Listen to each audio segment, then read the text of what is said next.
Meus irmãos, abram suas Bíblias no Salmo de número 1. Salmo 1. Tá jóia. Meus irmãos, deixa aí a sua Bíblia aberta no Salmo de número 1. Deixa ela aberta, por enquanto. A gente vai meditar nesse Salmo rapidinho. O tema para a nossa mensagem hoje é o que esse Salmo fala. A felicidade do justo e a tragédia do ímpio. Até o versículo de número 3, nós temos aí a alegria, a felicidade do justo. E a partir do versículo 4, nós temos a tragédia do ímpio. Então esse salmo fala desses dois tipos de gente, do justo e do ímpio, do santo e do profano. E aí a gente precisa notar como que essa diferença, especialmente nesse tempo que a gente está vivendo hoje, está tão tênue, como o mundo e a igreja estão tão parecidos. Por que será isso? Nós somos condicionados pela religião, pela igreja evangélica de forma geral, a nos parecermos diferentes, não a sermos diferentes. E nesta necessidade de nos parecermos diferentes, algumas religiões chegam aos extremos dos estabelecimentos de usos e costumes. Mas com tanta oferta no mundo hoje, com as coisas mudando tanto, como uma ferida no machucado que sempre cai, as coisas também vão mudando. Porque se não tem essência, a aparência se perde. Se não tem essência, se não é diferente, a aparência se perde logo. Eu penso que é por isso que igreja e mundo hoje se parecem tantos. Porque nós somos condicionados a parecermos diferentes, não a sermos diferentes. E a gente precisa ser diferentes. Eu acho que o exemplo clássico bíblico é o de Ló, de alguém que se assemelhou tanto com o mundo. E a Bíblia diz que Ló, ele olhou assim para a fertilidade que dava para os lados de Sodoma e foi se achegando, e foi se aproximando, e foi se mudando devagar. Atraído pelo lucro, ele sofreu em Sodoma todos os prejuízos que podia sofrer, e o maior deles na sua família e na sua vida espiritual. A Bíblia diz que no tempo em que ele ficou em Sodoma, ele ficou com a sua alma atormentada por conta dos pecados dos pecadores de lá. E depois, quando de lá ele saiu, ele foi rebocado pelos anjos, arrastado, porque assim teve que sair.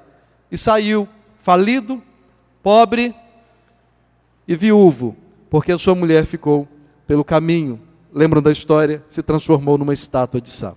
A Bíblia vai dizer que a gente não é do mundo, apesar de estar passando pelo mundo. Que a gente precisa ter cuidado e nos guardar de certas amizades do mundo, Tiago 4:4. Para que assim nós não amemos o mundo, 1 João 2:1. Para que não nos conformemos com o mundo, Romanos 12:1. E até, se não nos arrependermos para sermos condenados com o mundo, 1 Coríntios 11:32. O sábio Salomão, que fez muitas coisas erradas também, é claro, então podia nos dar lições inspiradas pelo Espírito Santo, também pelo procedimento errado dele e o fim que teve, que nós devemos ver o caminho mau e passar de largo, de longe por ele, Provérbios 4:14 e 15. Portanto, o Salmo fala de justo e de ímpio, e a Bíblia fala do início ao final de justo e de ímpio. Para a gente entender esse Salmo, eu coloquei um vídeo lá no grupo da igreja, de WhatsApp, eu não sei quantos que viram aquele vídeo todo, e é importante que vejam, é um projeto bem interessante, que nos traz assim uma leitura bem geral do livro de Salmos. Eu peguei as informações contidas ali e eu resumi ainda muito mais.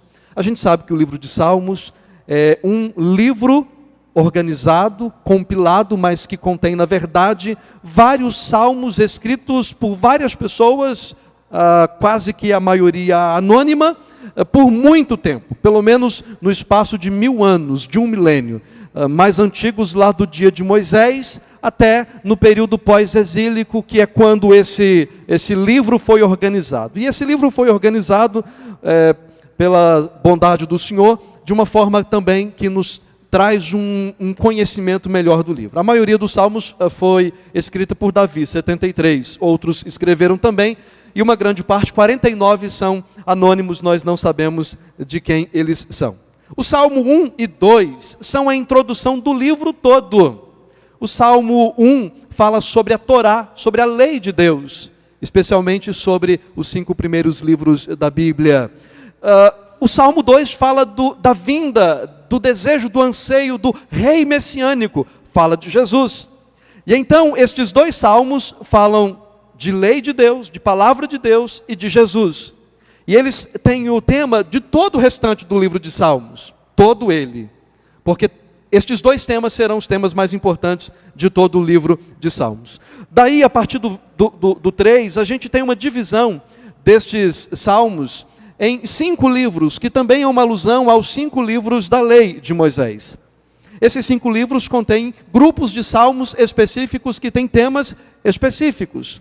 E todos estes salmos, ou cada uma destas divisões, termina com o mesmo versículo: bendito seja o Senhor, Deus de Israel, de eternidade a eternidade. Cada uma destas divisões. E quando essas divisões em 5 livros terminam, os 5 últimos salmos, de 146 a 150, são salmos de louvor ao Senhor. Todos eles terminam em aleluia, que em hebraico significa louve Yahvé, louve o Senhor. Então o livro dos Salmos nos diz que eles vão ter como tema a palavra de Deus e o Senhor Jesus. Os 5 livros organizados dentro deste livro, todos terminam com bendito seja o Senhor, Deus de Israel, de eternidade a eternidade. E terminam com um coro de aleluias, 5 salmos convidando a igreja, o povo de Deus, a louvar ao Senhor. Os salmos têm outra característica também. Na grande maioria, eles são de lamento ou de louvor. Lamento pelo mundo mau, lamento pelos ímpios, lamento pela dor, lamento por tudo de ruim que neste mundo se vê. E a pergunta: até quando, Senhor, as coisas vão ficar desse jeito e o Senhor não vai resolver? É isso que o Salmo fala. E esse coro de lamento, ele é visto especialmente na primeira metade dos Salmos, até o Salmo 89, até o fim do livro 3 dos Salmos. Até quando, Senhor, um lamento? A gente também tem salmos de louvor, mas a maioria, até o Salmo 89, são salmos de lamento. Só que a partir do Salmo 90, a gente tem mais salmos de louvor e menos salmos de lamento. Louvor porque Deus é bom, porque Ele cuida da gente no mundo mau e porque a gente aguarda com muita esperança aquele que de fato resolverá tudo. No caso deles, a vinda do Senhor Jesus. No nosso caso, a segunda vinda do Senhor Jesus. Então perceba que os salmos falam sobre a palavra de Deus e sobre o Senhor Jesus. Eles são de lamento e eles são de louvor. Até o Salmo 89 nós temos mais lamento e menos louvor. Mas do 90 para frente a gente tem mais louvor e menos lamento. E quando termina os últimos 5, são de aleluia, louve a Yahvé. Os salmos, eles são uma coleção para que se torne um livro de oração, para que o povo de Deus busque ser fiel à palavra de Deus e aguarde com esperança a vinda, no caso deles a chegada do rei messiânico, e no nosso caso a vinda e a volta do Senhor Jesus. Perceba então, meus irmãos, que os salmos falam da realidade da vida do povo de Deus em um mundo mau, cercado de pessoas más, mas sobretudo da intervenção do Senhor, que nos faz passar de forma próspera por este mundo, de forma que a gente pode chegar ao final com um coro de aleluias. Esse seria um resumo interessante e bem didático para a gente entender todo o livro dos Salmos. E aí com isso a gente pode entender bem o Salmo de número 1. Olha aí agora: bem-aventurado o homem que não anda no conselho dos ímpios, não se detém no caminho dos pecadores, nem se assenta na roda dos escarnecedores. Antes o seu prazer está na lei do Senhor, e na sua lei medita de dia e de noite. E ele é como árvore plantada junto à corrente de águas, que no devido tempo dá o seu fruto, cuja folhagem não murcha, e tudo quanto ele faz será bem sucedido. Até aqui o salmista descreve a felicidade dos justos. Meus irmãos, o Salmo começa tratando da questão da felicidade do homem. Essa é justamente a grande questão da humanidade. Movimentos antigos, mas que deixam rastros até hoje, como o iluminismo, o humanismo, buscavam tratar desta questão. Quando entronizaram a sabedoria, o saber do homem, a sua capacidade, o homem como o máximo de tudo e do mundo. E quando a gente vê hoje um movimento muito em voga chamado de hedonismo, que coloca o prazer como o centro da vida do homem, o que nós estamos vendo é que o homem quer felicidade. A gente vai para a Bíblia e encontra um negócio diferente. A gente encontra Tiago dizendo assim no capítulo 4, versículos 9 e 10, que a gente deve converter o nosso riso em pranto e a nossa alegria em tristeza, porque essa é a única forma de sermos exaltados, ou seja, colocados acima, melhorados. Mas quem quer chorar, e aí até mesmo na igreja da atualidade, nós não temos mais lágrimas, pelo contrário, de preferência a gente contrata comediantes no lugar de pastores e a gente contrata coachings no lugar de pregadores, porque a gente quer ficar bem, quer se sentir bem e a gente quer rir um pouco, porque afinal de contas a semana já foi tão difícil e o tempo está tão difícil que a gente tem que vir para a igreja para se sentir bem. Não tem nenhum problema em ser feliz. O que a Bíblia coloca para nós é um caminho diferente para a felicidade. Que o mundo não saiba o caminho da felicidade é incompreensível, mas que a igreja tenha se esquecido dele é inadmissível. E então nós precisamos olhar para um salmo, o salmo que trata da questão da felicidade do homem. Nós podemos ser felizes. O termo hebraico bem-aventurado é o mesmo termo que no Novo Testamento vai aparecer com palavra grega para as bem-aventuranças do Senhor Jesus. Nós estudamos aqui no ano passado, e a tradução assim, bem prática para nós, mas com toda a verdade da Bíblia, seria assim: como é feliz. Como é feliz. Às vezes você vê uma pessoa sorrindo e você fala assim, mas como que fulano é feliz? E essa é a expressão bem-aventurados, aqueles de Mateus capítulo 5. E essa é a mesma expressão aqui do bem-aventurado, essa expressão que aparece dezenas de vezes no livro de Salmos. Em hebraico a expressão é Asher, e um dos filhos de Jacó tinha esse nome, Azer. E na verdade é um termo plural, não é um termo no singular. E o termo plural significa assim, ó, as alegrias. E é com uma exclamação mesmo. Então, bem-aventurado aqui em hebraico é ó, as alegrias.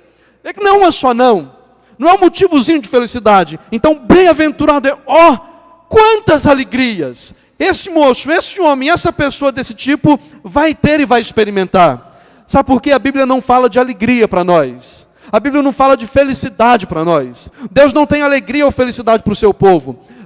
Do jeito que o mundo prega, na máxima expressão de alegria e felicidade, não é isso que Deus tem para nós. Deus tem muito além. A alegria que Deus tem para nós é maior, é absoluta, é superlativa, é inquestionável, não pode ser roubada, não pode ser perdida de jeito nenhum.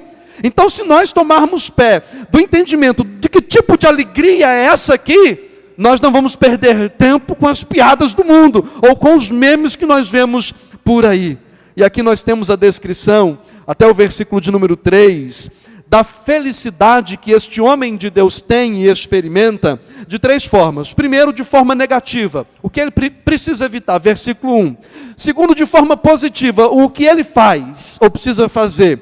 E terceiro, numa metáfora, quem ele é, aqui na metáfora da árvore. Então vamos ver, este homem justo, a sua felicidade reside em que ou de que forma? Primeiro, o que ele precisa evitar ou o que ele evita?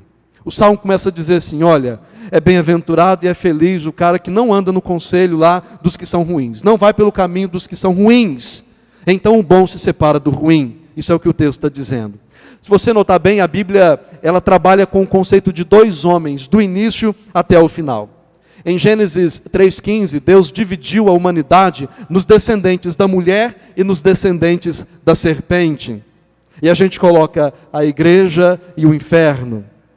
E aí quando você vai para o Novo Testamento, no capítulo 1 de João, você vai ver os filhos de Deus. No capítulo 8, você vai ver os filhos do diabo. E a Bíblia então faz essa divisão e isso fica muito claro para nós. Caim e Abel, Lameque e Enos, Ismael e Isaque, Esaú e Jacó, Davi e Saul, primeiro Adão e o último Adão, e por fim Cristo e o anticristo. Olha que a Bíblia está sempre colocando um do lado de cá, outro do lado de lá. Jesus, em Mateus 25, diz assim: uns vão para a direita e outros vão para a esquerda. Uns vão se dar bem e os outros vão se dar mal. É isso que a Bíblia está colocando. E é isso que o Salmo o Salmo de número 1, no versículo 1 está dizendo. Mas a gente pode observar outra coisa aqui. É feliz o homem que não anda no conselho dos ímpios, não se detém no caminho dos pecadores, não se assenta na roda dos escarnecedores. O autor chama isso de gradação e degradação. Gradação como este caminho é crescente, e degradação como ele é destrutivo. E aí, se você percebe essa gradação e essa degradação, os verbos dizem andar, deter ou parar e se assentar. Olha só como que houve uma desaceleração e agora ele parou e ele está literalmente no caminho do pecado. Olha só que são ímpios, depois são pecadores e depois são escarnecedores. Porque o envolvimento e o relacionamento com o mundo só tende a ficar pior. Diz um autor que a vida do cristão deve ser marcada por um desacelerar de andar no caminho do mal. Isaías diz que os pés são formosos, aqueles que correm de forma célere para anunciar o evangelho e as boas novas, mas não aqueles que correm para os caminhos de pecado.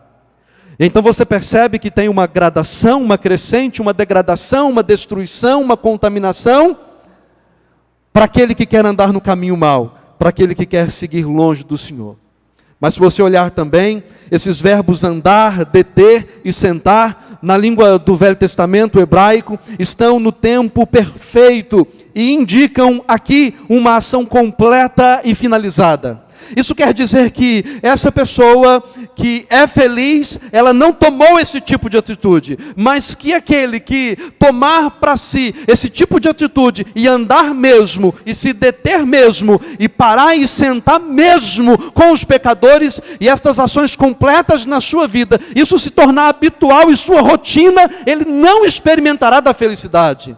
Os verbos com este peso têm para dar este ensinamento. Os substantivos aqui, conselho, caminho e roda, indicam níveis de separação e envolvimento com este mundo mau. Primeiro, uma aceitação do estilo de vida, uma aceitação dos conselhos. Depois, uma participação nos costumes. E por fim, uma adoção do estilo de vida. É aquela história do nada a ver. Não tem nada a ver, não tem problema. Começa devagar. Completa essa ação. Primeiro você vai lá e anda no conselho. Mas ouviu o conselho. Sabe, isso entrou para a sua mente. E aí depois você se detém e para. E você já começa a participar. E aí por fim você se assenta na roda dos escarnecedores. Você adota o estilo de vida.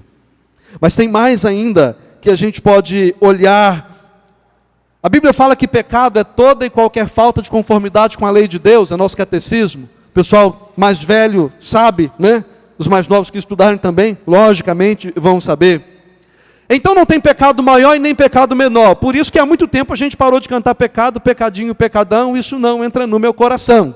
Certo? A minha geração, quando era criança, ainda cantava. No pavilhão. Aí agora não canta mais, porque tudo é pecado. Não tem pequeno ou grande, tudo é pecado. Ah, mas tem diferentes tipos de pecadores. Aí a Bíblia fala isso. Tem pecadores que estão mais chafurdados na lama do pecado. E então o texto diz primeiro assim: o conselho dos ímpios. A palavra ímpio, no Antigo Testamento, na raiz dela, tem a ideia de inquietação. Sabe, alguma coisa que não está normal mais. Alguma coisa que foi mexida. Inquietação. E aí traz a ideia da inimizade que passou a haver entre nós e Deus, entre o homem e o Senhor. Então ímpios todos nós éramos, porque havia inimizade entre nós e Deus. Agora, esta impiedade pode ser levada a cabo na realização ou na prática de muitos pecados. E então, o segundo termo que vem, não se detém no caminho dos pecadores. E o substantivo aqui, pecadores, no hebraico, ele é colocado na forma intensiva. E na língua original isso quer dizer que esses pecadores, eles não estão cometendo o pecado por um deslize, por um acidente, como todos nós somos pecadores, mas eles são pecadores habituais, usuais, acostumados com o pecado, determinados a pecar e não parar de pecar. Então são pecadores treinados, são pecadores já com diploma de mestrado e de doutorado, e então o justo ele se liga e não quer parar, não quer concluir essa ação de deter-se no caminho desse tipo de pessoa. E aí vem o terceiro nível, e nem se assenta na roda dos escarnecedores. O termo escarnecedores vai ser usado na Bíblia muito por Salomão, com um sinônimo de zombadores, e aí descreve na Bíblia o pior tipo de gente, o pior tipo de homem, de pior estirpe, arrogante, briguento, injurioso, inimigo da paz. E Salomão diz assim: nem perca tempo para repreender, não gaste saliva para chamar a atenção de um sujeito zombador, porque quando ele chega no nível de zombar de uma pessoa, diz um autor, que ele já está com seus doutorados em pecado. Não perca tempo com ele, se agora ele já construiu tantas estruturas mentais para ofender o Evangelho, para zombar do Evangelho. Tem um canal aí no YouTube, e que chega no final do ano, perto do Natal, dá uma polêmica danada, não é? Eu acho que é Porta dos Fundos, e eles zombam mesmo. E a Bíblia está dizendo o seguinte: Salomão, não perca tempo, Provérbios, não perde tempo para repreender e exortar isso aí não. Não perde tempo. É o que a Bíblia diz. Então veja só, há uma gradação, e lógica, e consequentemente uma degradação. E é por isso que tem que ser evitado, porque cada vez vai ficando pior. Os verbos dizem isso, os termos, os substantivos dizem isso, e os nomes que são dados a esses pecadores, ímpios, zombadores e escarnecedores, dizem isso também. E é por isso que você tem que ficar de longe desse caminho que é o caminho mau. Versículo 1, portanto, o que evitar. O versículo 2, o que fazer? A parte negativa fora tratada, evita isso. Se eu vou evitar isso agora, eu vou fazer o quê? E aí o versículo 2 diz assim: antes, aliás, não é desse jeito aqui, é assim, o seu prazer está na lei do Senhor, e na sua lei medita de dia e de noite. Medita. Tudo começa na mente.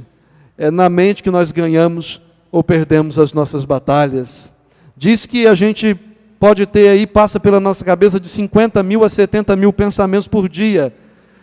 Será que é isso mesmo? Deve ser, né? É tanta coisa que passa.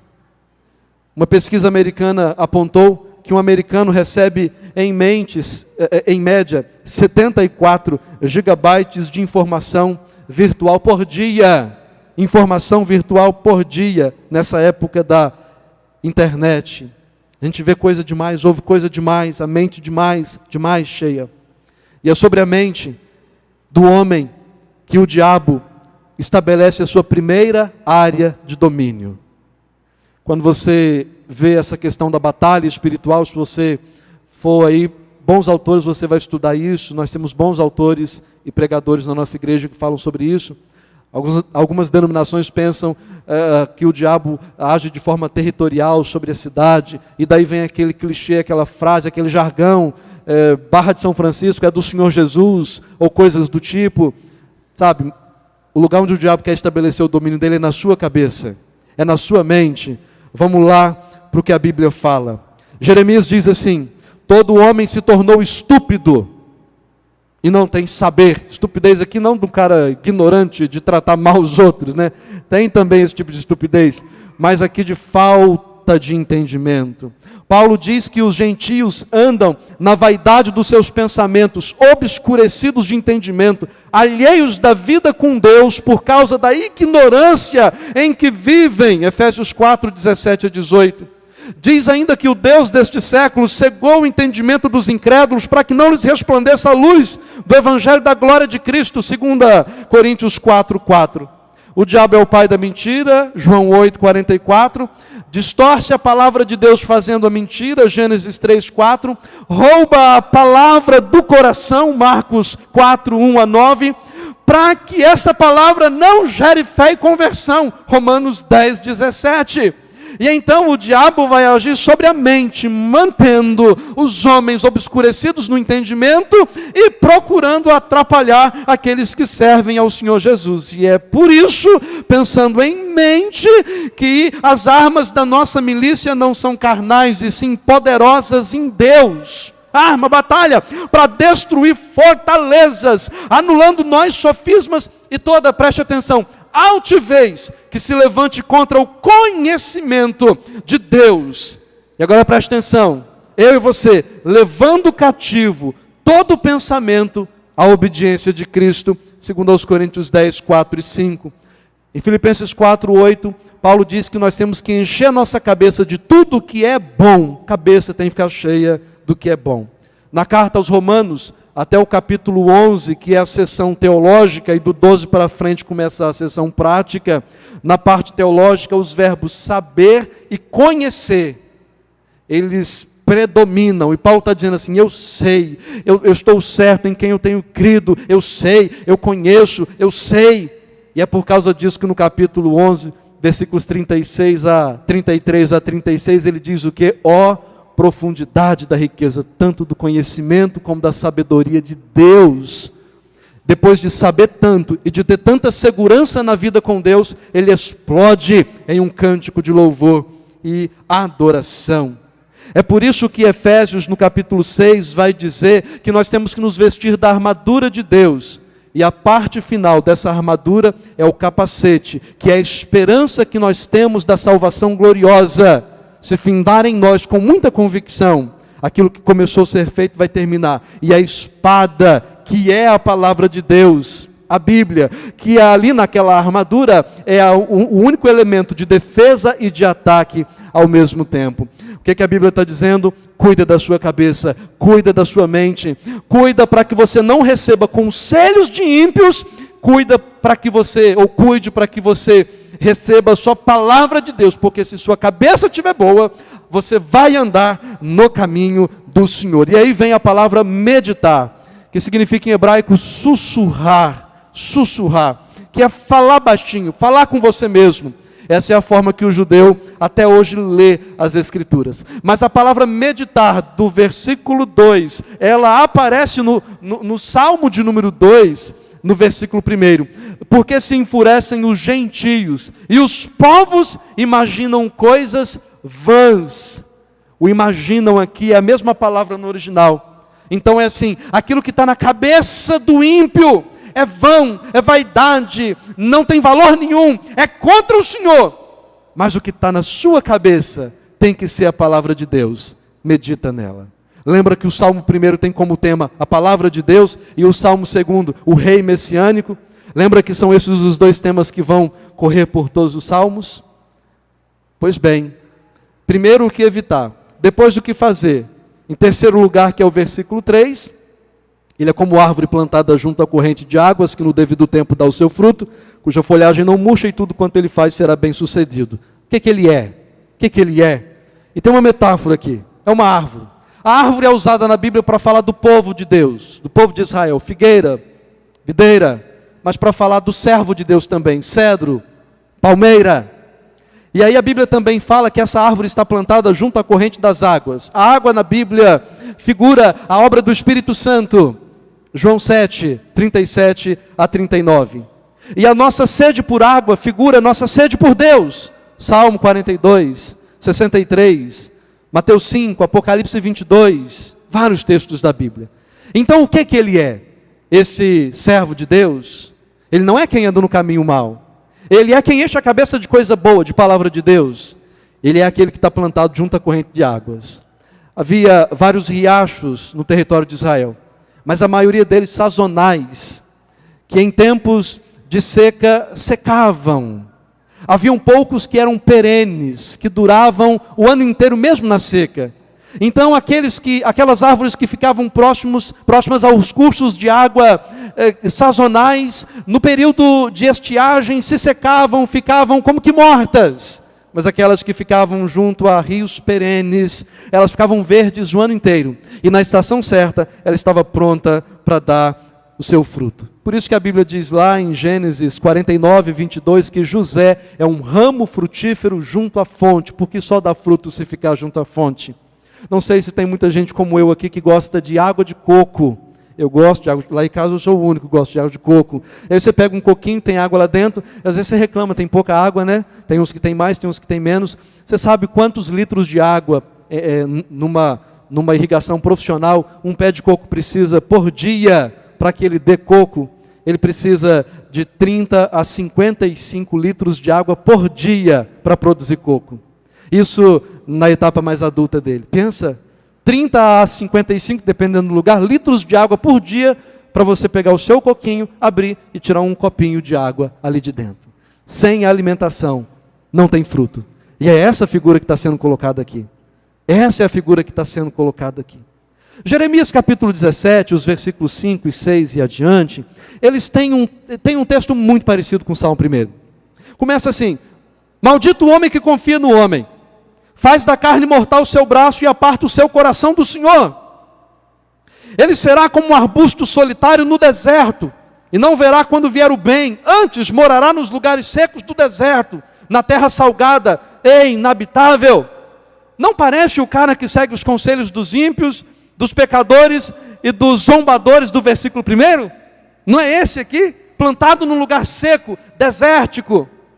Mas, ao contrário, bendito o homem que confia no Senhor e cuja esperança é o Senhor, porque ele é como árvore plantada junto às águas, que estende as suas raízes para o ribeiro, e não receia quando vem o calor, mas sua folha fica verde, e no ano da sequidão não se perturba, não deixa de dar o seu fruto. Não é o versículo 3 do Salmo 1? E então você é o que você é uma árvore. O Senhor diz nas Escrituras que você é uma árvore, mas você precisa entender onde você está plantado. Porque você pode plantar-se, por assim dizer, permita-me dizer, em lugares secos, desérticos, junto à confiança de homens que são maus e nos quais você não pode confiar, que são os do versículo 1 desse salmo. Mas você pode plantar-se e permanecer plantado, estendendo suas raízes às águas, que são do versículo 3 do Salmo 1. Agora, note você que quanto ao que é mal, nós não devemos confiar no homem. Maldito é o homem que confia no homem. Mas aí, quanto ao que é bom, nós também não devemos confiar no homem. Como diz o Salmo 1, quanto ao que é mal, você tem que ficar longe dos caras que são maus. Mas quanto ao que é bom, não é para o homem também que você tem que olhar. Você tem que meditar na lei do Senhor. E Jeremias diz, você tem que confiar no Senhor. É isso que é a igreja, meus irmãos. Domingo passado eu falei que a gente não vem aqui porque a gente quer vir aqui. A gente não está aqui porque a gente gosta de estar aqui. Muitas coisas para não virmos aqui. Muitas razões para não estarmos aqui. Mas nós só estamos aqui pelo Senhor e a sua palavra, para adorá-lo e para aprender dele. Pessoas que entram na igreja por causa de igreja, saem de igreja. Pessoas que vão para a igreja por causa de pessoas, saem da igreja por causa de pessoas. Então é claro que pessoas boas podem nos abençoar, sim, mas não é nelas que nós devemos colocar nossos olhos e nossa confiança. É no Senhor, sempre no Senhor. Isso vai nos levar a uma fé madura, resiliente, com capacidade de permanecer, mesmo como de Jeremias, quando vem os dias de calor, os dias de sequidão. Não vamos temer, porque nós estamos firmados e plantados no Senhor.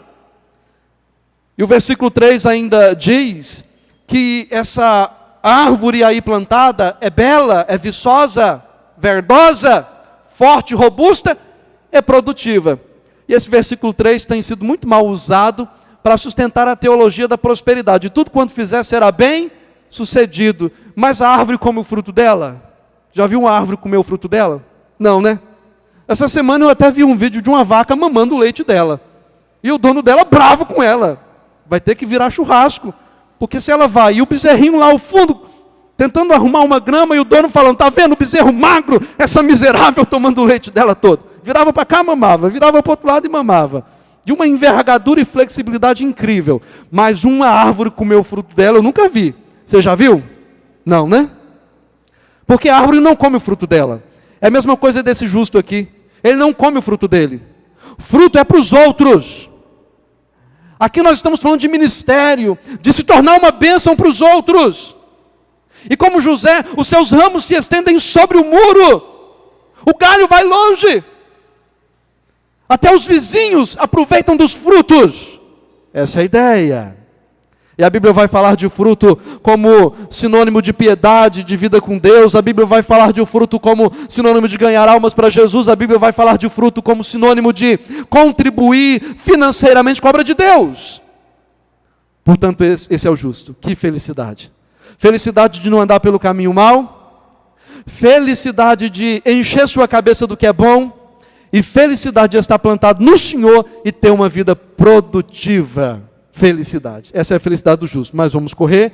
Não se preocupe que a parte final aqui ela é mais rápida mesmo. Os versículos 4 e 6 dizem assim. Os ímpios não são assim. São, porém, como a palha que o vento dispersa. Por isso os perversos não prevalecerão no juízo, nem os pecadores na congregação dos justos. Pois o Senhor conhece o caminho dos justos, mas o caminho dos ímpios perecerá. Aqui nós temos a tragédia dos ímpios. Como o ímpio é diferente.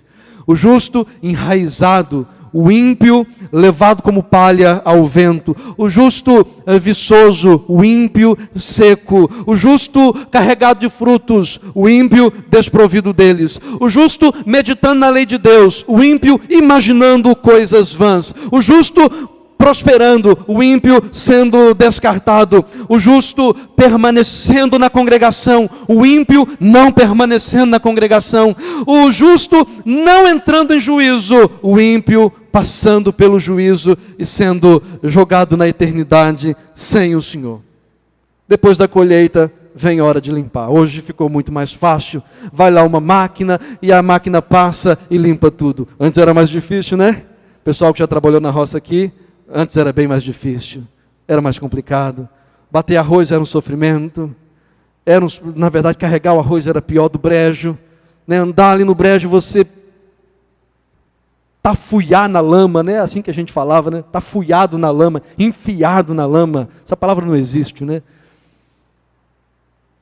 Era assim que a gente fazia. Bater feijão. Já bateu, Cristiano? Na vara? Nunca bateu feijão não com vara? Já, bateu feijão, né? Jogava lá e cacetava, batia. Era a melhor parte do dia. Gente bravo com formiga, com marimbondo, com sapecador. Tinha outro negócio na roça, chama tena, né? Ar de diabo. A gente pegava aquela vara e derriçava no chão com uma raiva. Aí depois estava tudo misturado. Tinha que pegar aquela palha, jogar para cima, e aí a palha voava e sobrava o feijão ali, e a gente tirava o feijão. Ainda levava com um monte de pedra, um monte de pedrinha. Quando você ia comer, você mordia, quebrava o dente ainda. Com arroz acontecia a mesma coisa, não é? Lá dos tempos antigos bíblicos, eles chamavam isso de peneirar e joeirar. Jogavam para cima, nas colinas, o vento levava palha, sobrava só aquilo que era bom. E aí Jesus fala do joio que o inimigo planta no meio do trigo. E no início ele fica disfarçado, logo ele é percebido, e finalmente ele é separado e queimado. Sobre Jesus, João Batista disse assim: a sua pá, Jesus a tem na mão para limpar completamente a sua eira, recolher o trigo no celeiro e queimar a palha em fogo inextinguível. Olha só o que o texto está dizendo, o que a Bíblia inteira está dizendo, que o Senhor separa o ímpio do justo. Agora preste atenção, que o versículo 1 diz que o justo está indo lá se meter no caminho do ímpio. Quantas vezes nós fazemos isso? Justos, vamos lá nos meter no caminho dos ímpios. Mas você percebe agora que o versículo 5 está dizendo que o ímpio está vindo cá se meter no meio dos justos. E diz que eles não permanecerão na congregação dos justos. A palavra congregação aqui em hebraico é edá. E tem duas no Antigo Testamento, kahal e depois Edá. As duas são usadas para falar de Israel como povo de Deus. O mesmo Israel que Paulo, escrevendo aos Romanos, chama de igreja, povo de Deus no Antigo Testamento. Então o texto está dizendo que tem ímpio que vem e se mete no meio da igreja, no meio do povo de Deus. É por isso, meus irmãos, que não é todo mundo que está na igreja que é salvo, ou que está salvo já, ou que já é crente. É por isso. E não olha para o lado, não. Quem vai olhar para o lado? Não olha para o lado, não. É por isso que a Bíblia vai dizer assim: examine-se, pois, o homem a si mesmo. Falando da ceia, que a gente já vai participar. A Bíblia diz também, Paulo, né, que se estamos em Cristo, somos novas criaturas. O que é antigo passou. E aí Paulo vai dizer assim: examinai-vos a vós mesmos, se realmente estáis na fé. Provai-vos a vós mesmos. Ou não reconheceis que Jesus Cristo está em vós? Se é que já estáis reprovados. 2 Coríntios 13, 5. Portanto, o ímpio, o Senhor o tirará. Ele não permanece. Ele não permanece primeiro, nem dentro da igreja do Senhor, da congregação, mas muito menos finalmente no dia do juízo. A Bíblia fala que o mundo passa e sua concupiscência também. 1 João 2,17. A Bíblia diz que o Deus deste século, Satanás, será lançado no lago de fogo e enxofre. Apocalipse 20, 20. E diz que os ímpios serão lançados no inferno. Mateus 25, 41. Portanto, meus irmãos, o Senhor quer o povo que seja justo e que seja santo, que evite o caminho mau, que medite na palavra e que dê frutos, e que não se preocupe com os ímpios, porque eles não permanecerão na igreja ou contra a igreja do Senhor, e muito menos no final e no dia do juízo. Para terminar, queria dizer, meus irmãos, que os salmos são, portanto, uma coleção para oração e para a vida com Deus. Para a gente guardar a palavra do Senhor e com esperança aguardar a volta de Jesus. Vivendo em um mundo mau, e muitas vezes vamos lamentar, mas o louvor pela confiança e fé que temos será sempre muito maior. De forma que nós podemos sempre terminar nossa vida, nossos dias, em um coro de aleluias, louvando e bendizendo o Senhor. Entenda o livro dos Salmos dessa forma.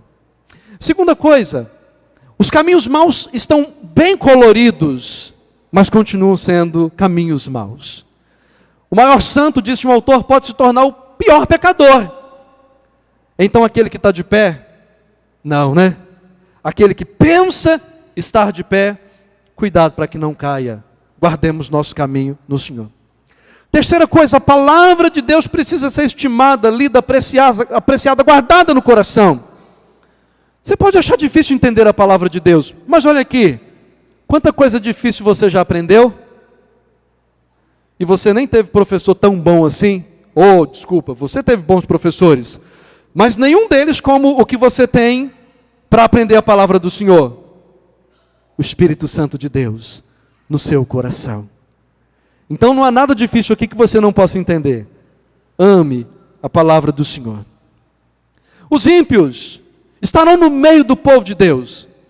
E veremos pessoas falarem ou fazerem coisas absurdas, especialmente hoje, com tanta internet, quando as coisas tomam um volume e proporção assim, tão alardeante e alarmante. Não se preocupe, deixa que o Senhor cuida. Você é servo do Senhor Jesus. Pela bondade do Senhor, você esteve numa igreja presbiteriana do Brasil, que pela bondade do Senhor é uma referência de cuidado com a palavra de Deus nesses dias. Pela vontade do Senhor, você faz parte da segunda igreja de Barra de São Francisco. Louve o Senhor porque você faz parte dessa igreja. Comprometa-se com essa igreja como você tem estado comprometido. Num tempo de Covid, depois do pé d'água e da tempestade que nós tivemos hoje à tarde, né? Deu uma trabalheira. Vocês tiveram que rapar água também na casa de vocês? Também, né? Tapar as gretas também? Correria. Mas olha como que a igreja está aqui. Não sei quantos estão acompanhando de casa, mas aqui tem muita gente. Aproveita isso. Sirva o Senhor com fidelidade, no contexto da igreja, para que você floresça, para que você dê frutos. Os justos devem ser belos e frutíferos. Teologia da prosperidade? Não, não é o que está nesse texto. Não. Seja frutífero. Abençoe vidas. Que o Salmo 1, nessa perspectiva, abençoe sua vida no nome de Jesus. Vamos